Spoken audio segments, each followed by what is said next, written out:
Welcome out to another episode of It's All Been Trek Before. This time, Bar Association. Yeah, Bar Association, right down the plate for me. Bar Association, two of my favorite kinds of bars. But this is a different kind of Bar Association. Bar Association on It's All Been Trek Before. DS9, so you know what bar we're hanging out in. If you want to meet a bunch of other people, follow us on Facebook. It's All Been Trek Before. Meet us, see what we're up to. You would know already that you were going to listen to Bar Association Day if you were following us on Facebook. Lots of fun stuff there, lots of fun memes, lots of poking fun at us, at Star Trek, and everything that's going on. So just get on there. And if you're not on Facebook, maybe that's the only reason you get on, and then you get right back off. In the meantime, let's talk Bar Association. It's all been Trek before. Welcome out to another episode of It's All Been Trek Before. Your regular host Plus are here. This is Steven. Olivia James, and I'm Shaun. Hi Shaun, welcome back. So glad to have you. We're here to talk about the Deep Space Nine episode, Bar Association. Great episode or greatest episode? Little Stephen Colbert report throwback. But seriously, first impressions. What a fun episode. The Ferengi, I used to be a little more down on them, maybe because it's from TNG or whatever, but either way, this was a lot of fun. I would have never thought, if you told me the synopsis was, there's an effort to unionize, well, sign me up for this laugh riot. I did tell you the yeah. But even then, I was you weren't expecting. I don't think it's going to be that much fun. And it was a lot of fun. So much fun. And just to go back to last week, again, still applicable to our current situation right now. Oh my God. So. Yes.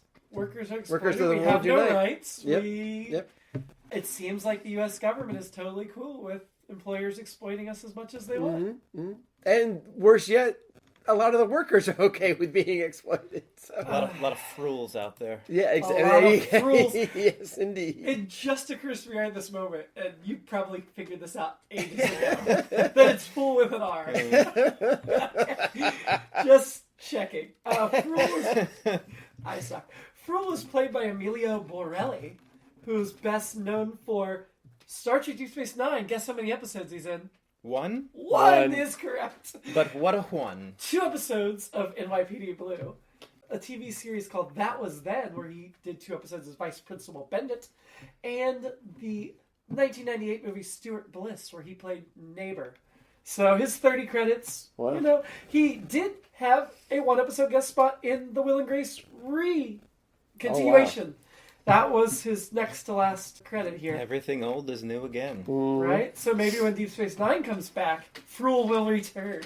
As We've far been as waiting. I know, he's still alive. But, yeah, I mean, sorry, I interrupted first impressions. What are your first impressions?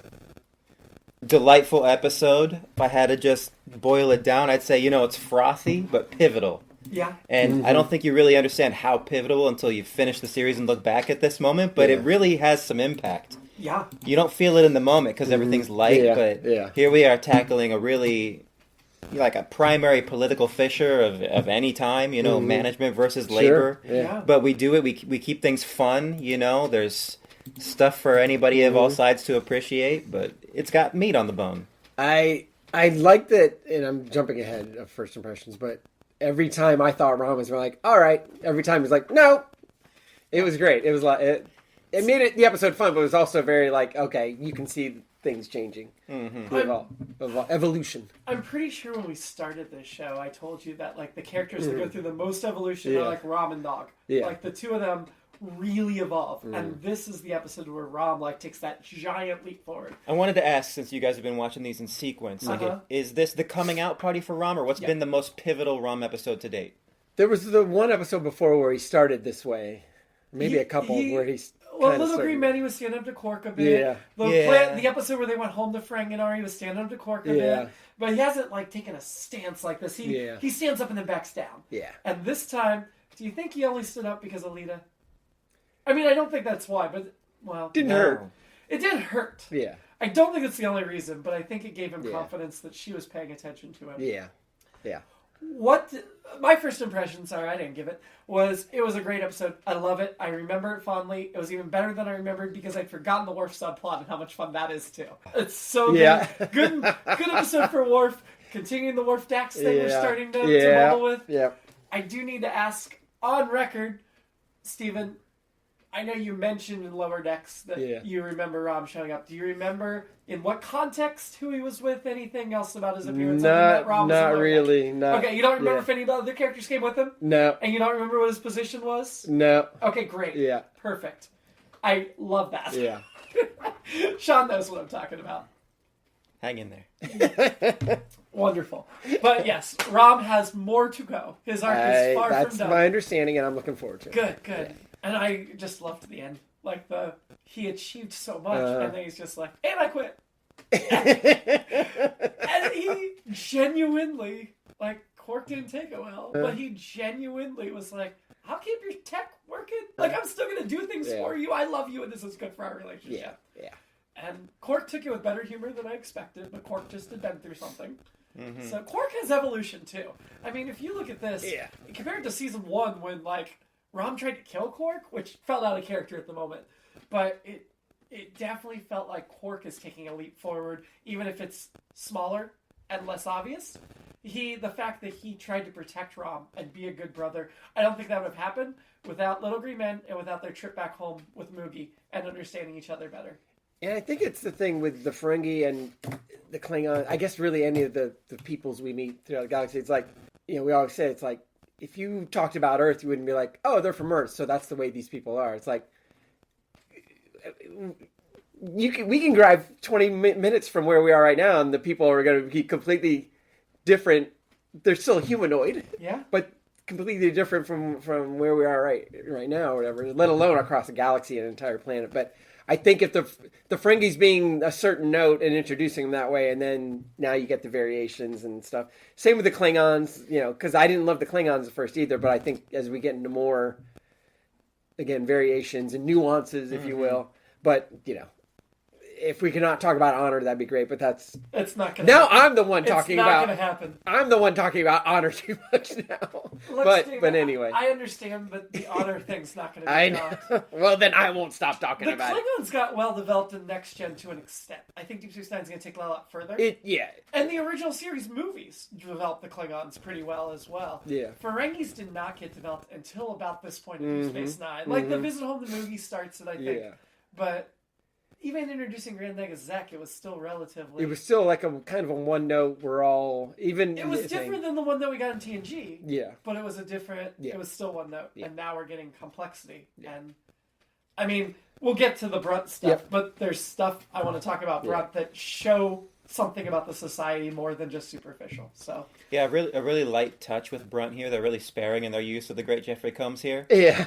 But before we really dive into the great showcase that Rom gets, I just think it's emblematic of how great the Quark character is. Like, no matter whether the dose is small or he's the central character, that he always brings so much. Yeah. Like, he's confidently Ferengi, like, he knows who he is, but there's always this external pressure on him, whether it be from the Federation or other Ferengi that are in his family that want him to behave differently, or the FCA.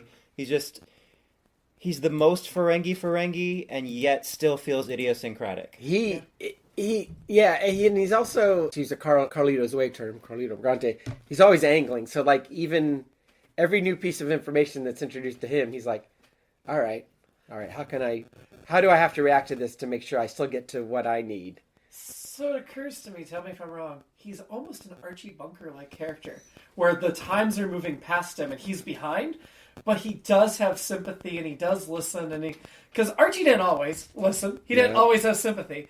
Quark gets drug kicking and screaming along with the evolution. And granted, the rest of Ferenginar is much further behind. So he's more progressive in that way. But I guess I see a little bit of that Archie Bunker of let's take a character who times have moved on and he's stuck. And that is a Quark. I think much like or moving on. Corporate America or corporate world, whatever, or whoever has the money, it's like, okay, things are changing. How can I monetize this? How can I still make money? And that's, he's staying true to his Ferengi roots, but he's also not staying stuck somewhere. So. Well, he reminds me a lot of Worf, really, where Worf is like more Klingon than Klingon. Like, he's the real embodiment of the principles in a way that the actual society can't sustain. Yep. And I feel like that way about Quark, too. Like, he's more Ferengi than Ferengi. Like, both the societies have this tunnel vision about how they need to operate. Yeah. And Worf and Quark, so innately embody the principles that they have the flexibility to operate as the environment changes in a way that the societies don't. Like they're like canaries in the coal mine. Yeah, they're gonna see that the actual ethic of the society survives even when the situation changes. That's good. This is only Brunt's second episode. Do you feel like you know this character, or did he still feel new to you? Still felt new to me. Okay. Yeah, I vaguely recall him popping in before. Okay. That's not shocking to me, but I think I probably would have guessed at least one more. Yeah, me too. I was looking back. Jeffrey Combs did play another character first in season 3, Tyrone or something in Meridian. But he only did Family Business last season, which was when they went home to Moogie.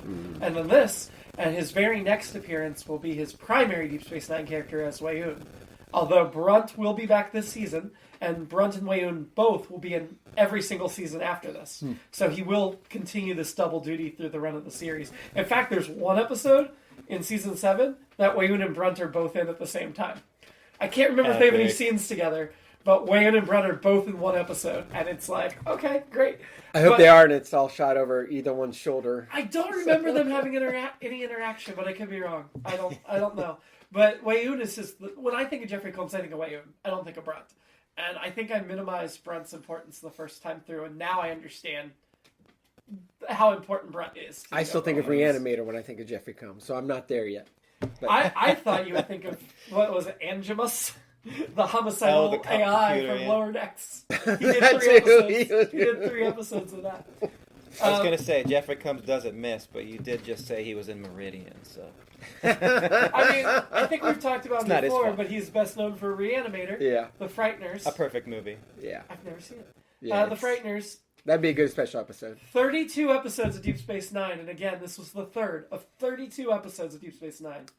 And would you rather a 2012 film?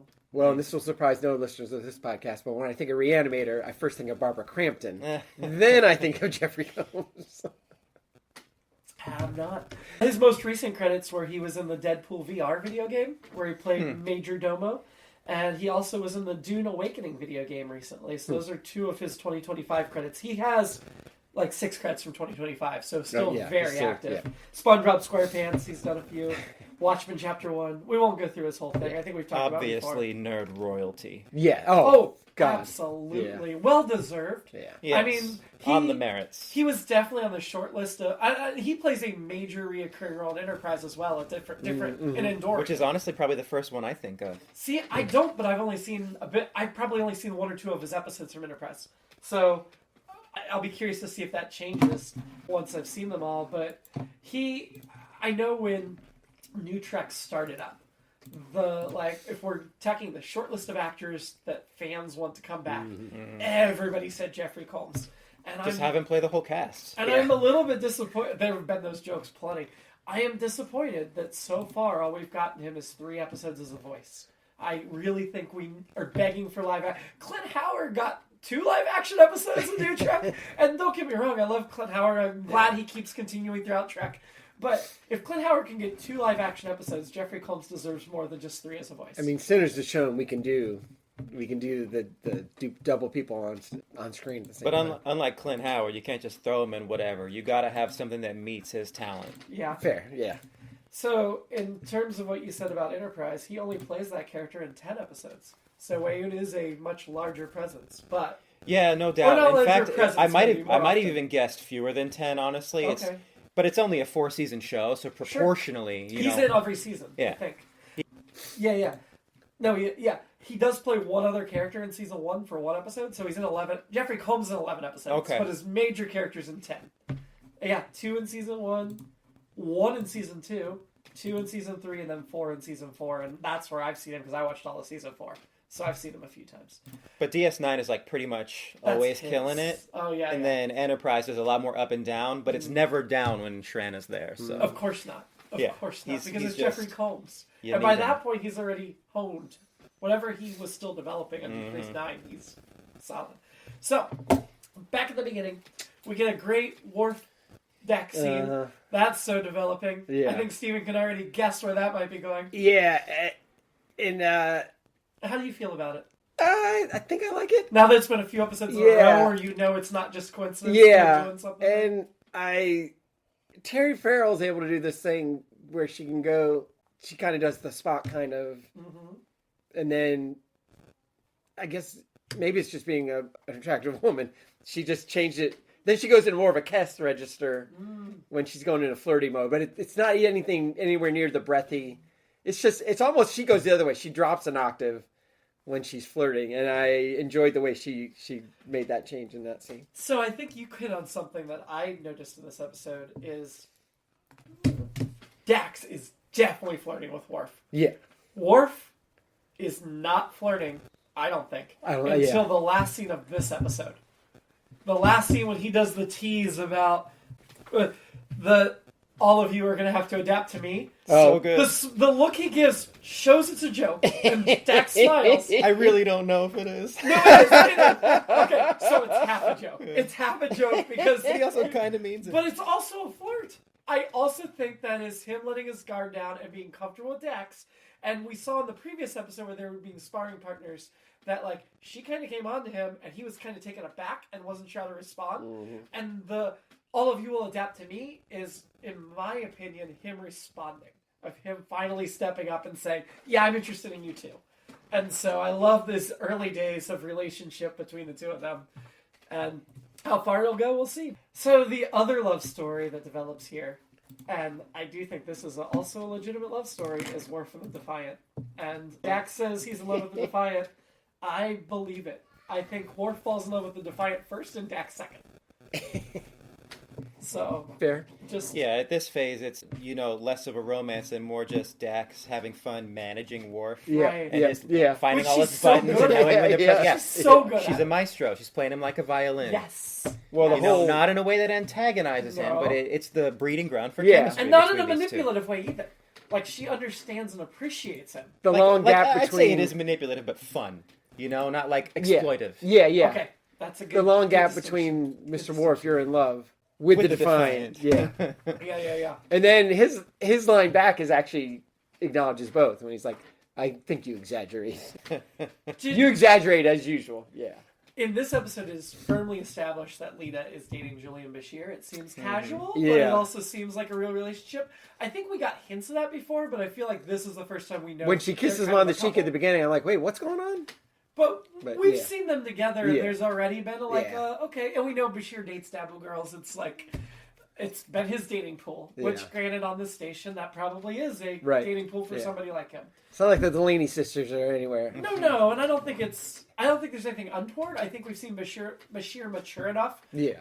And we've seen we're finally getting to know Lita. Mm. We saw her a bit in that Dax episode where they all did the different personalities. But I think we're finally getting to know Lita, and I think even just this episode will tell you she's not fooling around with somebody that's a player, right? Mm. And so that relationship is...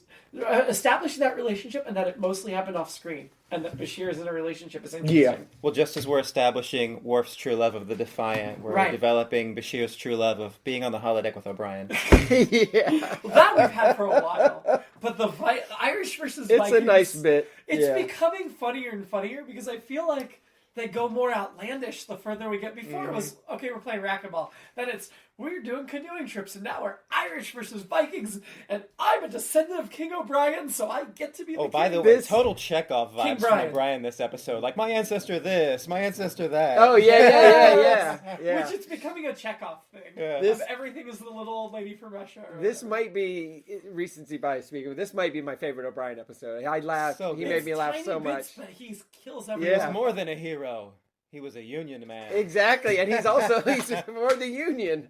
He also says he's a direct descendant of King Brian Boru. Brian Boru is an actual historical figure. Okay. He was King of Ireland from 1002 to 1014, so 12 years.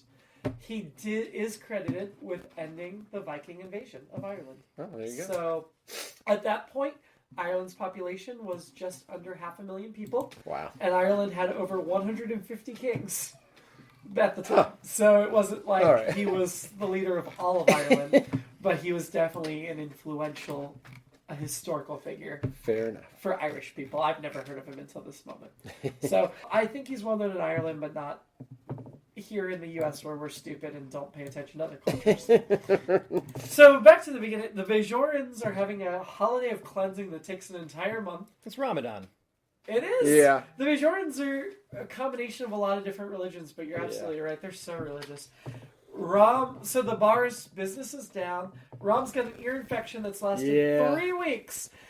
And he hasn't gone to see them because he's not allowed to leave during work hours without the boss's permission. But here's the thing. We know Quark's isn't open 24 hours. Right. We've seen it closed over and over again. Yeah. We also know sickbay will take patients after hours. I do think you mean 26 hours. You're right. I'm sorry. Thank you. Well, they're not open 24 either. I'm pretty sure, but you're right. Thank you. Thank you, Shaun. I feel like he could have gone when Quark's closed and the sick bay's open. Is he that exhausted by the end of his shift that he collapses in bed and can't go? I think there should have been a line about that. Like, I'm too tired to go. Having previously not had insurance and just anxiety about going to the doctor, I get it. Well, Starfleet's not going to charge him though. It's free. I related very much to Rom because I used to have swimmer's ear or surfer's ear. Surfer's ear sounds cooler, but I'd had extra bone in my left ear that I didn't realize I had until like almost 20 years ago. And my regular doctor was like, "We're going to send you an ear doctor." So I would see him every 5 or 6 months. He'd clean it out because what would happen is I already naturally have a wax problem. We're going deep into my ears right now. And then the extra bone, which is probably just a tiny little sliver of a fingernail, very small, but would trap the wax and everything. So it eventually got into a habit where I would go about every 5 months, it would start to clog. And I'd be like, well, let's wait. And I'd end up like Rom. And like by the time I finally made an appointment, it was like, all right, I'm not going to hear much out of this for 3 weeks. I finally got the surgery and had it removed. So it hasn't been a problem since. But if it's not too personal, like what kind of impact did it have on your umox? Well, I was waiting with my joke in the chamber about, do you have an extra bone in your ear? Do you want one? Right, I did do that joke a lot. Because actually, whenever I told people that I had extra bone in my ear, they would wait for that joke to come. Yeah. And it's like, no, seriously, I have extra bone in my ear. Ouch, on every level. Yeah. Like home remedy that he's pouring in his ear. That's so gross. Well, like I've done that. I've done those too. I did those too. It's one of a couple of fun reminders in this episode of just like acting through prosthetics, you know, and like the challenge that the makeup team had to, you know. They would probably have normally had a hole so they could hear, but they would have had to close that off for that, I would think. Right, or Worf with his black eye, you know. There are still the old school things for ears being clogged that people use, whether it's, don't put a Q-tip in there. Don't put anything small on your elbow, but there's do it and then set the candle on fire and it burns it out or whatever. But there's you were desperate. Better ways. But I had a high school girlfriend who loved doing this before I even knew I had swimmer's ear. She just loved she was one of those people that loved she liked seeing all the gunk come out of my ear. Oh, wow. I always tell the story. Give the people what they want. When they first recommended me to go to an ear doctor, and I didn't realize I wasn't hearing as badly as I was, but they pulled it out. It was very reminiscent of Wrath of Khan. Like, it was a creature. It was bigger than the creatures that they put in their bodies. And I was like, I don't know how that fit in there. But they're like, yeah, you should have come earlier. I'm like, I didn't know. But again, thanks, Obama. Clean bill of health now. Yeah, actually, that actually did happen during Obama. No, that was before Obama. Later was during Obama. But definitely, like, he should have been able to just go when he got off work. Right? When the bar closed for the night. Yeah. Because sickbay doesn't close for the night. There's somebody on duty after hours. Okay.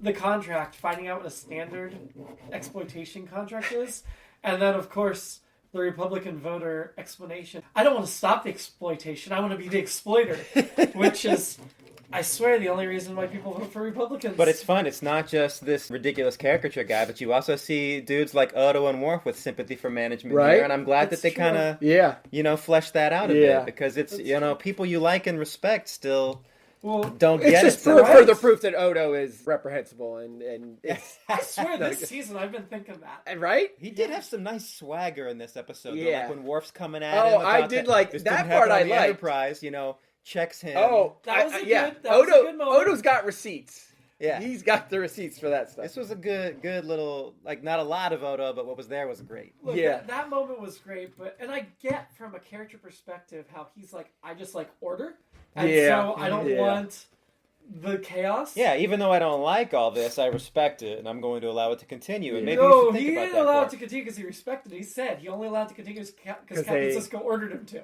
Well, that's a form of that's true. respect. I mean, No. I'm all for protest No. as long as it's orderly and not too loud, No. and it's done at 6:00. Yeah, chaos that he doesn't like, Yeah. that Odo doesn't like, and he's not taking into account other people's feelings and perspective. Worf, I think, is just totally obtuse and not even considering what's happening, would be my take on that. The honorable thing would be to kill your boss and then take over. Well, that's a Romulan thing. I did think the Republican thing, Quark, of course, ends up doing this. He gives this false construct. Well, if I either have to cut your pay or I have to fire half the people, which we know. Yep. We hear that line, all that, those. Well, if we're going to do this, then we're going to have to cut all this. It's like, And it's false equivalency to try Yep. to exploit and keep people Yep. in check. It's like when you give a little kid a choice to give them the illusion of choice. You Right. know, Yes. like you can do this bad thing or this bad thing, Yes. Yep. and just like make them ignore that there's a whole realm of options outside Yes. of this. Right, exactly. So Rom Zumax, there was a bunch of jokes about masturbation causing it. Do you Yes. think Yes. masturbation caused it? Spicy. But Lena's so sympathetic until she finds out because he's been giving himself too much Zumax. And then she's What a like, wanker.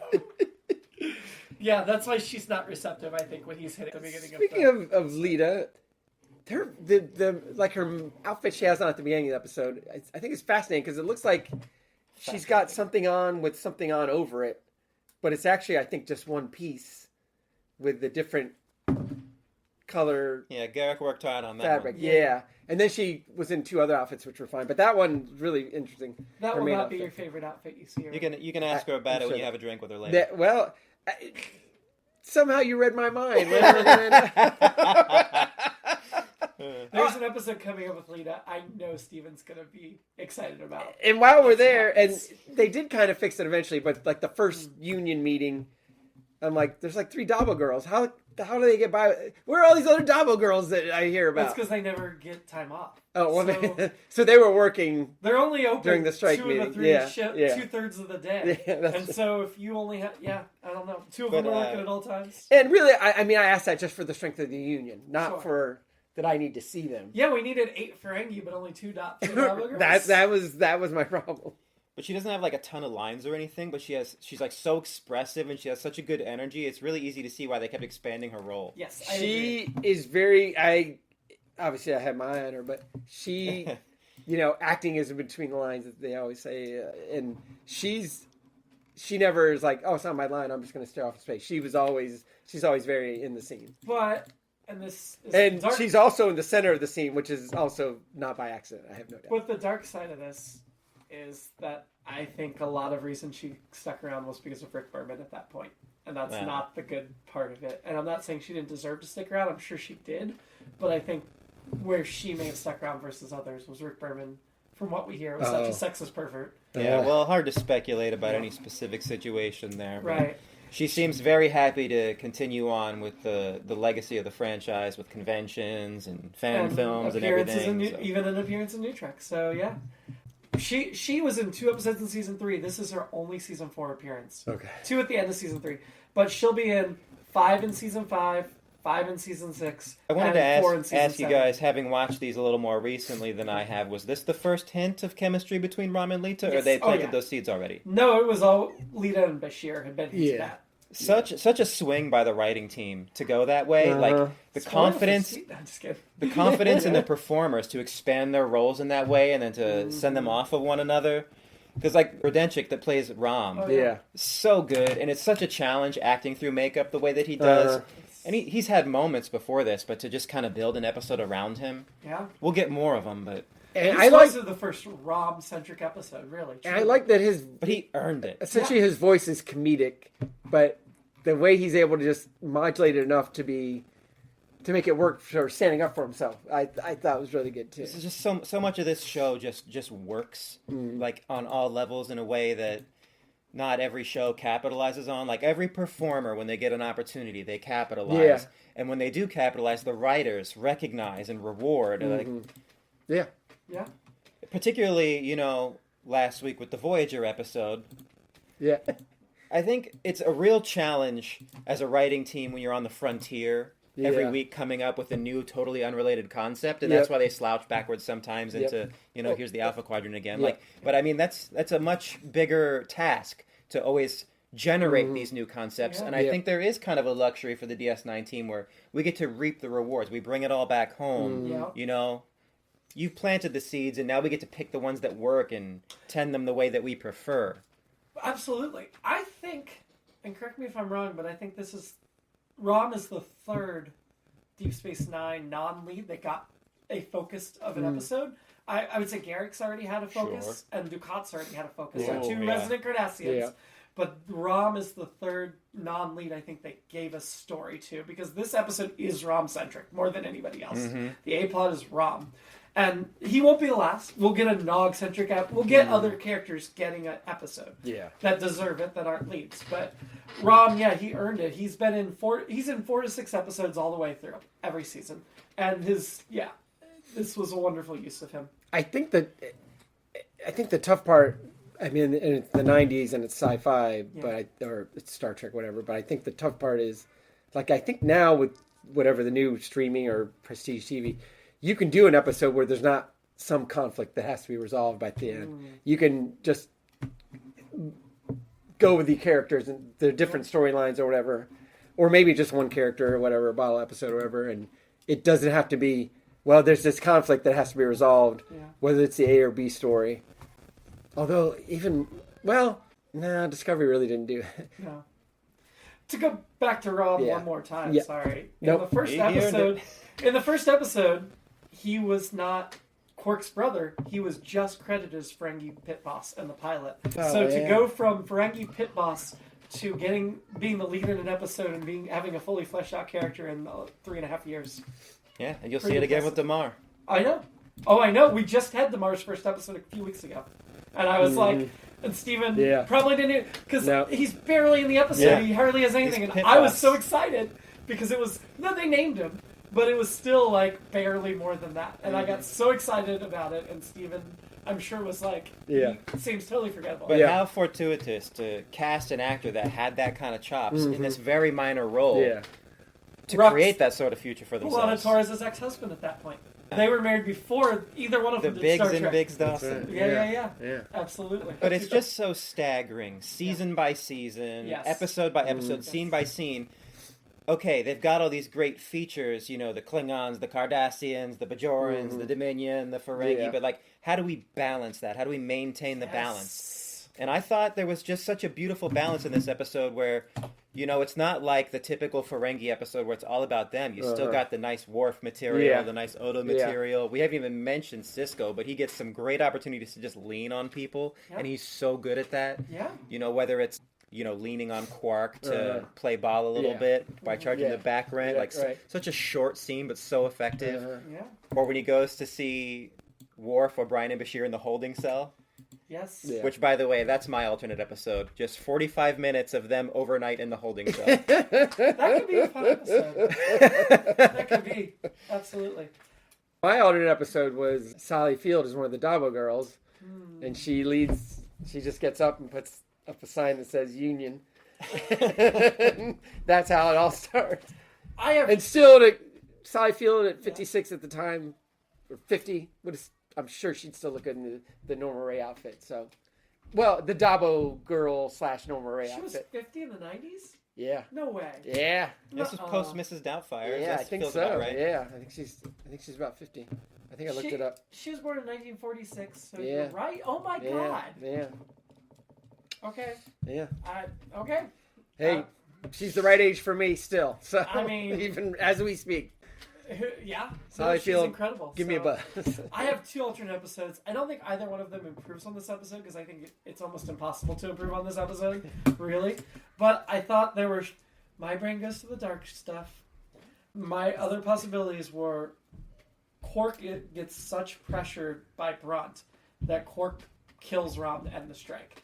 And then Quark starts to move up in Ferengi society as a result. And this is the start of a villain series. Plot. And this is the start of a villain plot where one of the villains they have to defeat in the final season is Quark because he's taken such a dark turn. Dark Quark. It's got a ring to it. Woke up this morning. got myself a gun. That's the.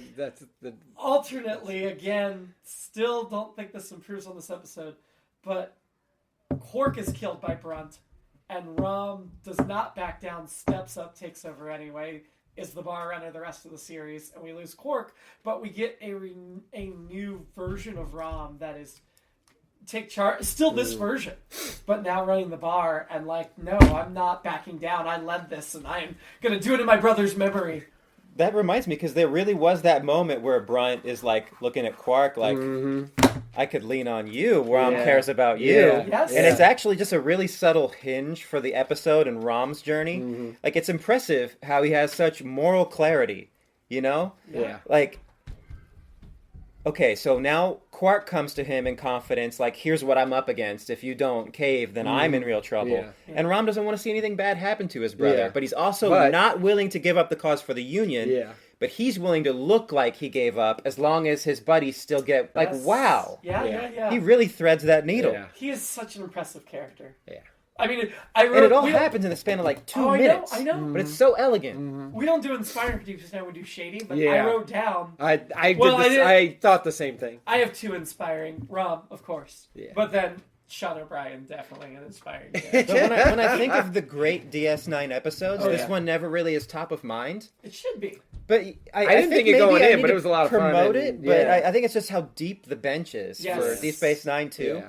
Like, it's kind of humble in its aims, but yet these still get followed up on throughout the series. It's pivotal. I think to your point earlier about Deceptively pivotal. how they have so much to choose from because they've developed all these different things. And I know Voyager's in season 2 and Deep Space Nine is in season 4, but like I said last week, like the other 2 scenes in last week's Voyager were like, oh, those were weird and quirky, and I enjoyed them. What are we going to name, and Paris's antics, whatever those may be.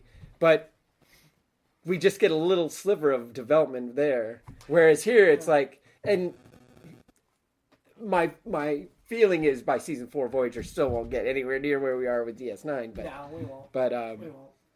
but We'll can see what dream. Shane has to say about that. One can dream. One can dream. Yeah, I will say, in terms of Deep Space Nine, I do think, like, season 6 is its best, but season 7 is very strong. And I wonder, like, so many shows get canceled prematurely. If Deep Space Nine went out at season 6, and the reason I'm thinking about this right now is even if season 6 is a little stronger, season 7's great. And I remember going into season 7 of, you've got 30 characters whose stories you have to wrap up. And we have 26 episodes. 30, at least 30. It might have even been more. I know I sat down and I made a list on a notebook, and I was like, oh my god. And at this point, I think we've met them all. Some of them have just been brief. Damar, briefly. Martok, briefly. Cassidy's Martok. been in like 6 episodes already. Oh, we've got Wei-Yun. Wei-Yun we haven't met yet, but he's going to be soon. Emerald Jenner we haven't met yet. Vic Fontaine we haven't met yet. So there's a few characters we haven't met yet, but the majority of the reoccurring cast we've met, but we still don't realize how many until you like get towards the end and you're like, oh my god, there is so much to wrap up. And that's part of what I think the final season did a really good job of, was we don't have time to give everybody their own episode, but we're going to thread all these things we've been developing all this time, and over these 26 episodes we're going to make sure we come back to everybody. And Yeah, I hate to pick on it again because I do really love Voyager, but if you look at it at Dreadnought last week, like, it's very single-minded in its focus. Like, this is the plot, and that's really all we're gonna do, and it's like fine. You know, it's not a bad episode. But in this one, we have like that kind of single-minded. This is a Union plot, but there's so much other stuff happening alongside it, you know, with Worf and Dax and Odo and Sisko and Bajor and Ramadan. They're just painting in the corners in a way that Voyager just doesn't really seem to have that extra effort. To the point where Kira pops in for a 3-line cameo, and I'm like, oh yeah, Kira hasn't even didn't realize and that. she's Yeah, our missed favorite her. character. And she still pops in that moment, and then we go on to. It's definitely, this is what I aspire to be as a writer. This is like the pinnacle of what I want to be able to do. We should be so lucky. Right? Well, and I wonder, I guess I could research it, but I haven't, but because I don't want anything given away. But Deep Space Nine, I mean, it was new Trek, but TNG was still going on, so there wasn't any pressure. And maybe they were just like, well, if no one's watching, let's just do what we want exactly to do. What it was. And then, it was. And then whereas Voyager Voyager took all the attention. had to start the UPN, and it's like, and again, I think there's the other things like we were talking about, where it's like, well, they're out in the Delta Quadrant, but how do they? I don't think they had the guts or the ability to be like, this episode, why don't we just hang out with Paris and he hangs out with the Delaney sisters and all this stuff. I think saying it wasn't guts might be a little unfair. Yeah, I do think Deep Space Nine, when it premiered, Next Gen it was like the #1 show on television. Yeah. It got all the attention. And people didn't flock to Deep Space Nine. It did well enough for them to let it run 7 seasons. But people didn't flock to it. And Voyager came was the shiny new toy. And Deep Space Nine never, ever, in its entire run, even though there were like 4 months it was on the air by itself, it never was the thing people were paying attention to. And the Deep Space Nine producers have said, we only got away with this because we weren't being paid attention to. And because we would lie to the network and we wouldn't name things part 1, part 2, part 3 because we'd get in trouble. We'd say, no, this is standalone. And then they'd write a 7-part episode. And you don't see that until it's already playing out. And it's too late to stop it. And they got away with a lot that way. And even all of that aside, all the structural stuff, there's just something in the writer's room in DS9 that you can't build, you can't find. It just has to happen. There's a magic, a chemistry. And like there's a lot of great professionals doing great work on Voyager, but I just don't feel like the magic was there as often.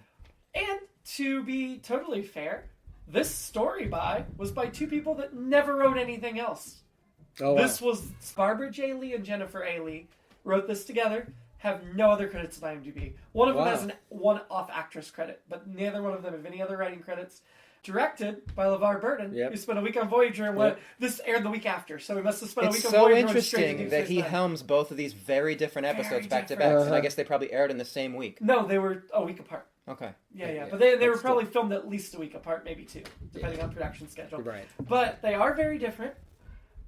I don't think any of the weaknesses of last week's episode came from direction. No, it's really script. And this episode, direction, I think the strengths, I would not put direction in the top 10 strengths of this episode. Not saying it's bad, I'm not saying it detracts. I think LeVar Burton did a fine job.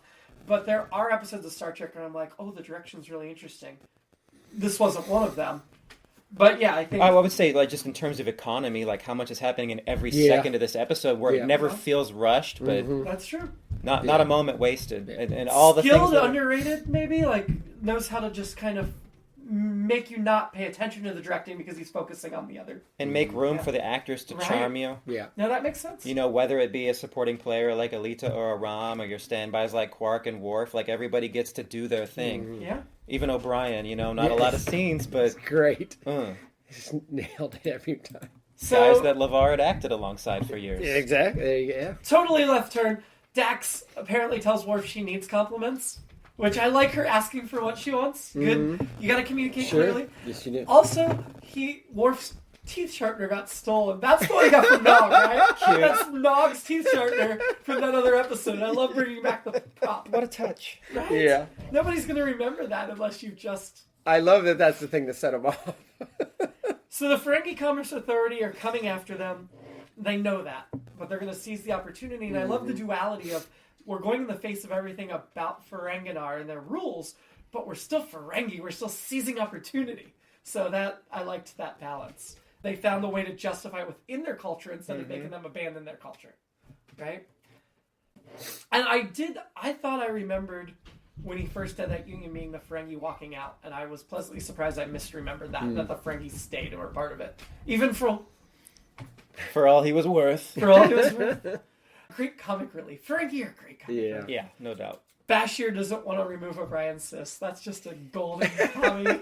That was my immediate reaction was like, wait a minute, we can do everything. It's like, oh, he can do it. He can do it. He's just messing with O'Brien. Yeah. Like, I can either cut it off or paint it. Yeah. Okay, get some paints. Yeah. Shaun O'Brien led the mind strike. Again, like, that's why Shaun O'Brien is my inspiring.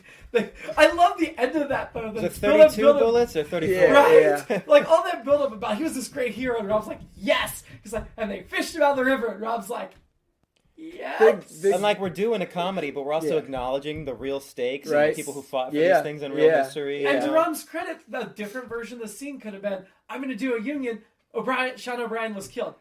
Never mind, I'm backing off. But Rom knew that and did it anyway. I also think it points to Rom only hearing, like, the good things. Because I think, obviously in the back of his mind, he hears the end of that. But he's still like, I really mostly heard the good stuff. Because also, do you think Rom has any idea what Western Pennsylvania is? No. Well, he has been to Earth now. That's true. But no, I That's don't think true. He may have been closer to Pennsylvania than O'Brien. This is true too. I love the touch that O'Brien admits he was bored on the Enterprise and that he enjoys this. Yeah, Yeah. that's such a great moment. Good Yeah. character building. Yeah. And I bet LeVar loved filming that. I mean, yeah, I know. Actually, it's funny because Deep Space Nine as a setting is chaotic, and the Enterprise was orderly. Mm-hmm. And something Michael Dorn has complained about was Next Gen as a set was fun, and Deep Space Nine was serious because everybody was so focused. And so the dichotomy of that also. But I wonder if he really took a beat to think, like, directing. What's O'Brien's actor's name? Colm Meaney. Colm Meaney. Yeah, if he took a moment to be like, okay, Colm, you're the me. You're doing what I used to do every day, and it's cool to get to show that. Oh yeah, off. Yeah. If that meant anything to him. I mean, I think Geordi also though had challenges as chief engineer that none of the other engineers hardly touched. And so maybe Geordi's job was interesting. Personal challenges too. Well, yes. But Geordi, I think, had an interesting job, whereas his staff did not. And O'Brien, being a transporter chief, really did. I love the line about sometimes just sat around not doing anything. It was beautifully meta. I mean, I think he should have said I was watching YouTube. But Particularly paired with that Odo scene where on Stardate, blah, blah, blah, the Enterprise was taken over by Ferengi. Yeah. Who are you happier to see, the Nausicaans or the Pakleds? Probably the Nausicaans. I'm always excited to see them, even though they're pretty much just blatant Predator ripoffs. I just think they're so they fun. are. Yeah, well, and I wrote down, actually, that's a better match. I wrote down they kind of have a Road Warrior aesthetic. Oh, for sure. Yeah. But I just love the note that they bring to the alien tapestry of the Star Trek universe. Every time Nausicaans show up, I'm like... Makes a lot of sense. The scene where something's happening in the foreground, I forget who's talking, it's Quark and and Rom probably, and they're like throwing darts at one another, and it's just another, like, a little nice extra little touch yeah. that you didn't have to do that. Yeah. You just put a little extra effort. Well, I did mention the story by the teleplay was by Robert Hewan Wolf and Ira Stephen Bear. Okay. And Ira had taken over a showrunner by this point, so yeah. Ira of the blue goatee. Yes. Love it. Quark laughs at the strike until they strike. Yeah. And the strikers weren't just picketing, they were paying people to not come in. Like, that just seems...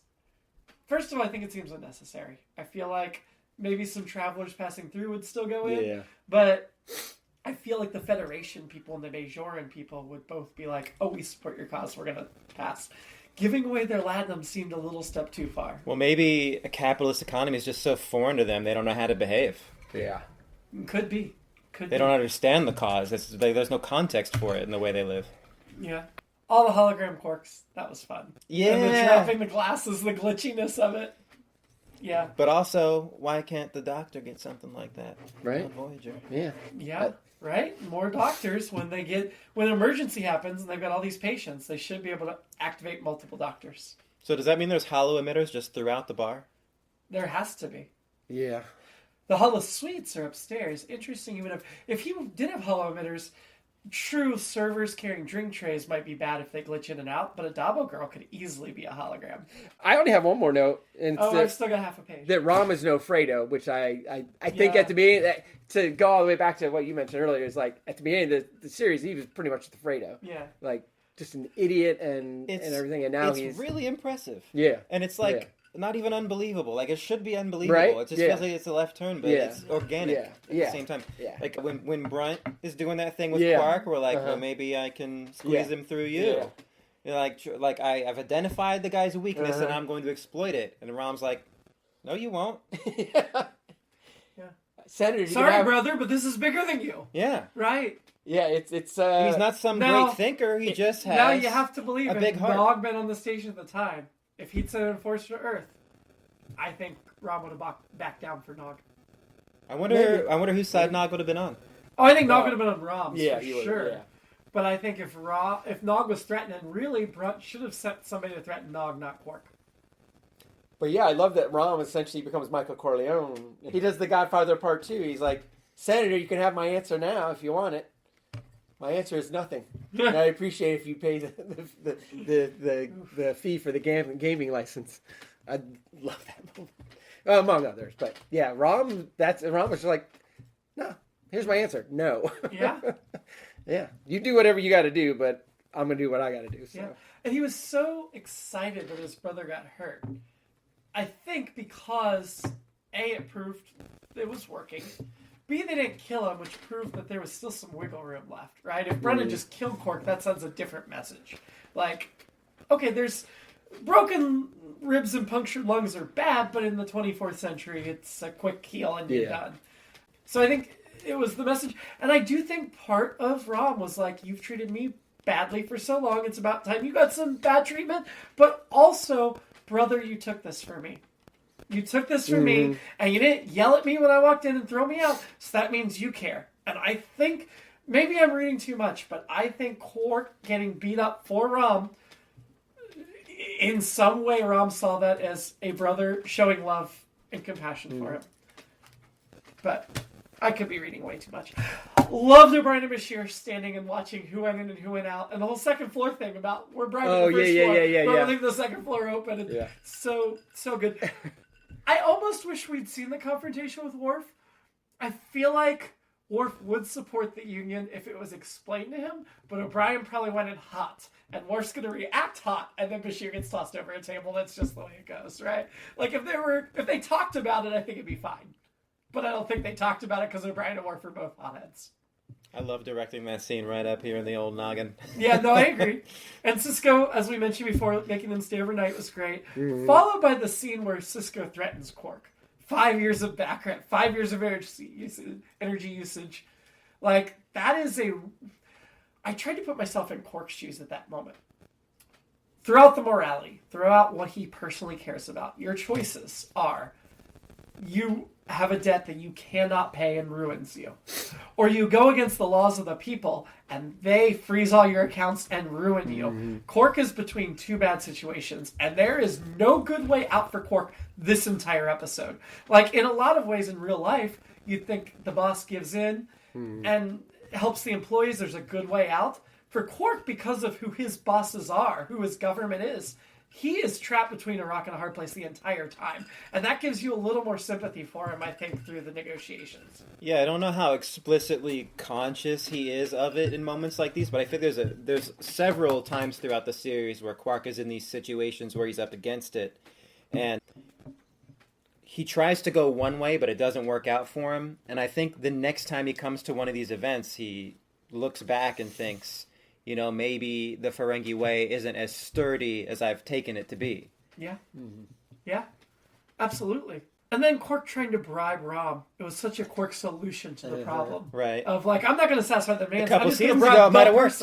Because if Quark had been leading the Union, it would have worked, right? Yeah. Rom's just not your typical Ferengi. Or even if Rom had, 10% less support from the rest of the staff. Right? Yeah.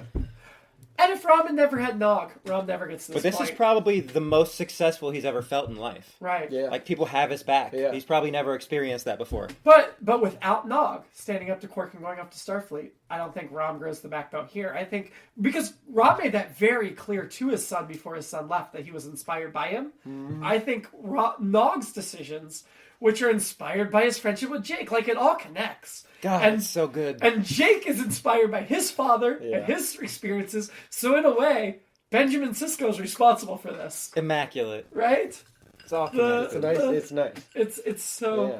And you can draw those layers and connections between anything that happens in Deep Space Nine. There's always 12 levels of complexity, which is part of why I love it. Because Voyager, you just don't get that complexity. Next Gen, you don't get that complexity. Original series, you don't, but they were breaking new ground, and that's a whole different thing. Yeah. You can admire them for a lot of reasons. Brunt, I wanted to talk about this. I mentioned this really early on in this discussion. Brunt's behavior in this episode shows us that there is upheaval in Ferenginar. Because the Ferengi attitude is, as they mentioned, and this has been mentioned before in the series, we toss them from the spire. That's how we deal with this kind of stuff. And Brunt doesn't. And he doesn't even kill Quark. He just beats him up. And to me, maybe it's in retrospect, maybe I wouldn't have realized the first time through, but to me, that just cracks in Ferengi society, that they're like, we're going to give you mercy. If you guys go back to work and drop this, we're going to let it go. And that's like, because if we don't, this is going to inspire other things. There's already things afoot we haven't talked about. And that's where I am, that I'm so excited by Brunt's reaction. I didn't even think about it, but that's actually like so insightful, because even in that same scene he had talked about like we could probably get to Rom through Lita, but she looks too delicate. Like he's soft. Yeah. It's not, I don't think it's him soft. I think it's, they know their whole society is so fragile. He has to handle this. They can't just throw people off and kill them, because it'll inspire a martyr. Or if you just give in to the Union, it inspires more unions, which means there's Union talk on Ferenginar. You don't worry about one station. I don't know if that's ever confirmed, but I'm just saying, the cracks in Ferengi society we are going to get to.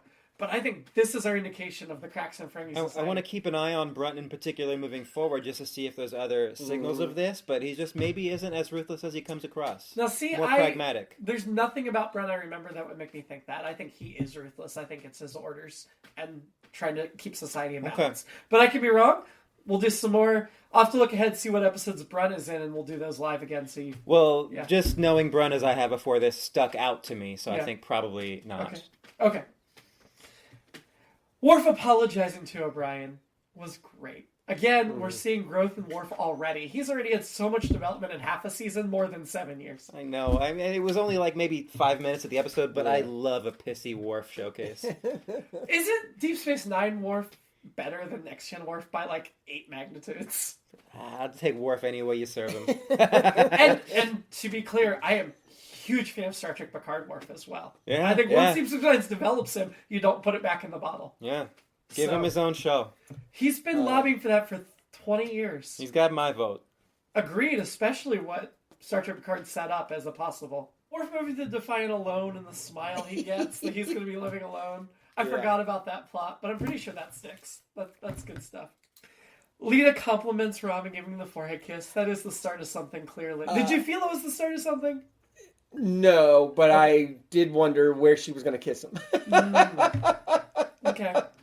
So I was like, I don't think is she going to go for the ear? But between the Rom Lita moment and the Worf Dax thing, this episode is like leans into the romantic plots that are developing in the season. I think Quark justifies abusing Rom by making him a man and making him stronger, and making him better. We may have talked about this personally. I don't know that I got into this in the podcast before, but I hated my father growing up. And that was a lot of because he grew up a farmer and he believed I should be tough. I'm the oldest. He thought I was a boy. Lots of things going into that. And so I emphasize, at this point, I understand my father much better and I don't hate him and I love him and know that he was doing the best decisions he could with his frame of reference.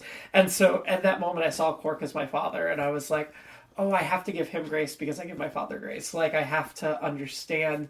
I do think it's not making excuses. I do genuinely think he's trying to help Rom. And I think that's paid off by the end of the episode where he says, I'll miss you. I don't know. When he's, like, on his back, passed out, and Quark's like, I'm dogging your pay. Look, I get it. I do get it. And I didn't have quite that equivalent in my own life story. But I do think... Olivia would have only docked half his pay. I just think between siblings, you know, just a genuine, like, I want you to suffer, you know? I'll give you that. I still think that was real love, and I don't think it was Quark making excuses. I think it was misguided as it was, wrong though he was. In Quark's mind, I think it was sincere and genuine. That's all I'm saying. He may love Rom, but he has no respect for him. And I think after this episode, that changes a little bit. He does. He begged Rom in this episode to give in. And it wasn't just protecting himself. He was worried for Rom. I will stand by that. But you're right. Quark is never going to flip on a dime because that would be unrealistic. And I love the, like, show the bit, I am who I am. Show the bit. Absurdly and I am who I am slowly moves. So, yes, I agree with you. Odo saved Quark, which we didn't get to see. I wish we had. Because Odo and Quark's relationship is one of the linchpins of the show. And we get so much conflict, and we know there's true affection there. But I would have liked to have seen... I don't necessarily need to see Odo save Quark, but I want a 2-line exchange of Quark coming back to work and Odo walking by and making a comment and Quark responding. That's what I wanted from that we were missing. That's the one thing I think could improve this episode. A 2-line exchange after the fact. Don't know what exactly was said, but to make that work. Worf, does his relationships with the TNG crew feel less genuine? Like when we see him later reunite with them, do you feel like because he actually gets into the mess and the beautifulness of Deep Space Nine, do you think that's forced? And maybe like, oh, these are my old friends, but I'm not... That's not the way it's played. But in my mind now, I'm like, how could he feel as strongly for them as he feels through what he goes through with the Deep Space Nine people? Oh, I don't see why one diminishes the other. Like, if I see a group of friends that mean a lot to me at a certain point in my life, and maybe it wasn't even the best part of my life, but maybe they helped me get through it. That's a good point. Yeah. That's a good point. I'm like... And he was fresh out of the academy. He was a junior officer in TNG Season 1. Mm-hmm. So that's an excellent point. Or even people that I don't like, if they were there at a significant point in my life, like being back with them, they kind of reconnect me to myself, and that has value for me. Thank you. That helped me view this slightly differently. And also, there are some big things in the TNG movies that he will go through with them we haven't seen yet. But yeah.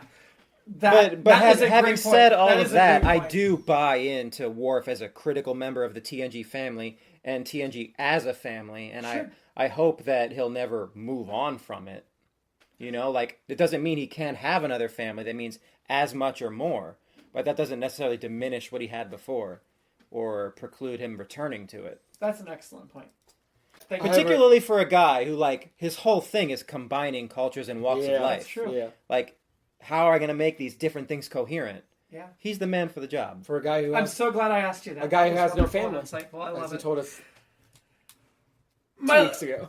My last couple notes. Quark plots with Rom to save face, dissolve the Union, but still get their demands. Beautiful. Love it. Love the two brothers coming together and solving it together. Worf removing the mattress. Great throwback to the fact that the Klingons like a hard, flat surface and they don't like comfort, which we've learned before. Dax giving him the Klingon operas. Can you imagine how loud he's going to pipe that through the entire ship? Deep Space Nine's going to vibrate. They're going to ask him to undock. But that's just my thing. We already talked about the moment, or all of you have to adapt to me. Rom quits. He's just the night shift, junior grade. I totally forgot that happened at the end of this episode. I forgot it was this episode. I knew it was coming. What a crowning moment for a great episode. Because it's like such a grunt job, and yet it's still a step up from where he was. And we know from previous episodes that he's been doing all these workarounds and figuring it all out. He's a technical genius. Yeah. But also, I love that how happy he is to go in and be like, this is a new relationship, brother. We're going to get to know each other for real. Pour me my drink. Without that power imbalance. Have we seen anyone in this specific, like, lavender engineering uniform before? I don't think so. We may have seen some Majorans in the background or something. I'm not sure. But yeah, that's his new. I love it. I love it so much. But I also love how cheery, because he fought so hard for this thing, and then he immediately walks away from it. And that is such a Rom thing. It's such a Rom thing to take a different lesson. I didn't do this for me. I did it for you. Right. Yeah. He took a different lesson from this than we all expect. He's fundamentally a different person now. Yes. Yeah. It's so brilliant. So whoever thought that he should quit at the end of the episode, that would have never occurred to me. Because the whole episode was fighting for improving the conditions. And you'll probably never know who it was. Like, I bet if you interview everyone on the set, they wouldn't even remember. They won't But remember. everyone was just so invested. Yes. Like, they had their pet characters and plots, and nothing was ever going to get forgotten. No. So good. Oh, I also loved the fight over Morn. Yeah. Can't remember who it was. It might have been Rom and Quark. And they're talking over Morn. I thought that was great. I mean, apparently Morn's very talkative, but we never hear him utter a word in 7 seasons. He's the Wilson behind the fence. Oh, I can barely hear a word in this episode over his constant chatter. Right. And apparently, according to Dax, he is well endowed and knows how to use it. He gets the ladies. That's right. Yeah, that whole thing about, like, at the end where Quark tells Rom he's going to do fine. And that he'll miss him, and it's just, I don't know. I was almost in tears. I really was. I was like fighting him back. It was such a beautiful moment. But that's all I got on there. I'm sorry. We've gotten really long, but hey, we had a lot to say. loved this episode. It was good. So yeah. You guys have any more? Or it's just spent. Nope, I got nothing. Yeah, that's fair. I already gave inspiring, even though that's not one of the things. Does anybody else want to give inspiring? You don't have to, because that's not one of the things for Deep Space Nine. Brian. Yeah, O'Brien. So I said Shaun O'Brien. Are you going Miles O'Brien? Miles. Okay. Who was your... Sorry, Steven, did you have an I was just wrong. Okay, yeah. that's fair. I mean, he really deserves it. Yeah. I mean, not quite as much I as mean, Shaun O'Brien. also but it's close. Lita was there in the fight too. She was very inspiring. She was. Other A whole than different Frul, brand of inspiration. Yeah, there you Other go. than Frul, she was the one that spoke up. Who was your shady character this week? Quark. Yeah. I found this one difficult. I ultimately decided to go with Brunt because of what I said, that I think he's trying to cover up something that's breaking in Ferengi our culture and all of that. But Yeah, give me Quark, too. Quark, okay. See, I think Quark was relatively straightforward for who he is, but that's just my opinion. Annoyance. That's where I landed with Brunt. I struggled to find an annoying one, so I went with Brunt. I went with Brunt as well. Give me Frul. That's fair. Frul is a... You know? I'm changing. The more the merrier. I had Brunt, but I'm changing to Frul. I don't know why I didn't consider him. Who are you having a drink with? I'm going with rum, because celebrate. Celebrate his accomplishments. I'm going to have a drink and celebrate my friend, because I think we would be friends. I'm also going to celebrate Rom's accomplishments with Lita. But he's into Lita. How dare you?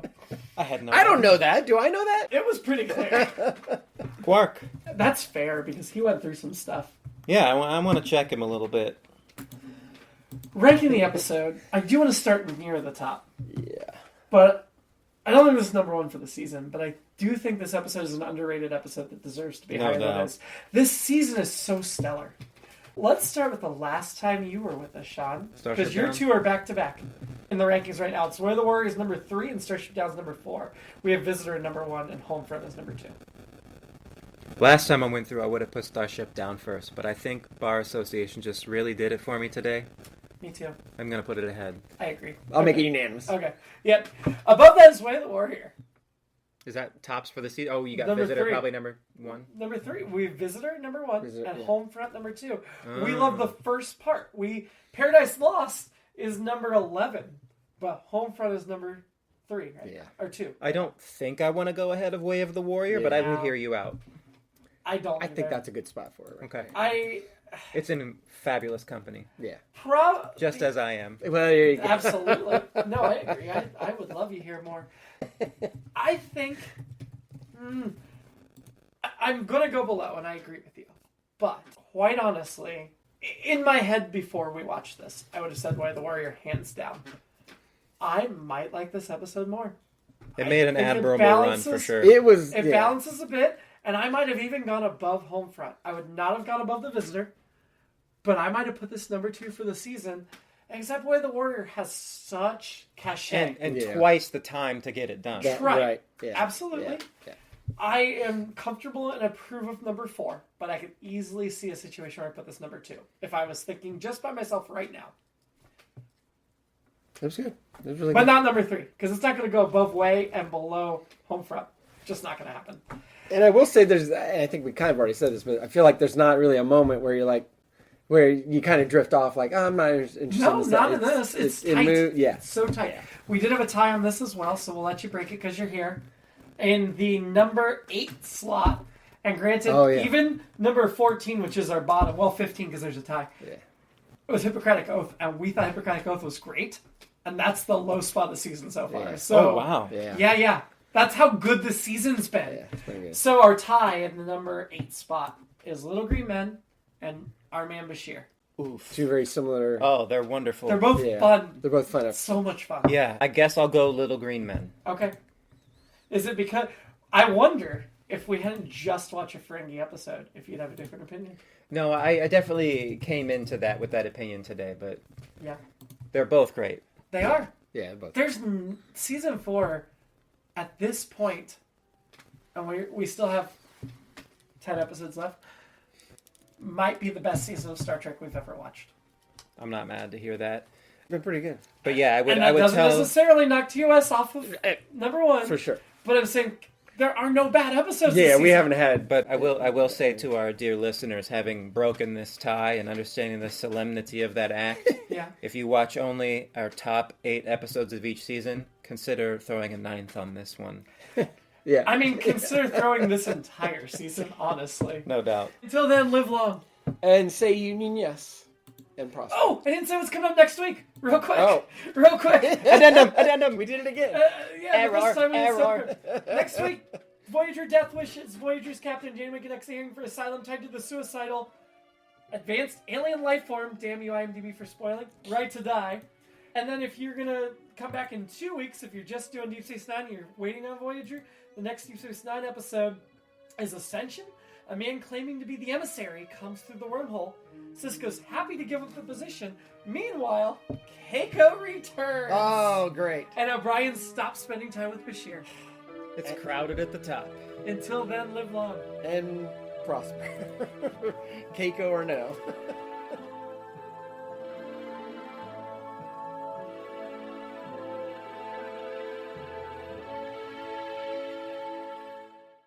It's All Been Done presents Who's Got the Time?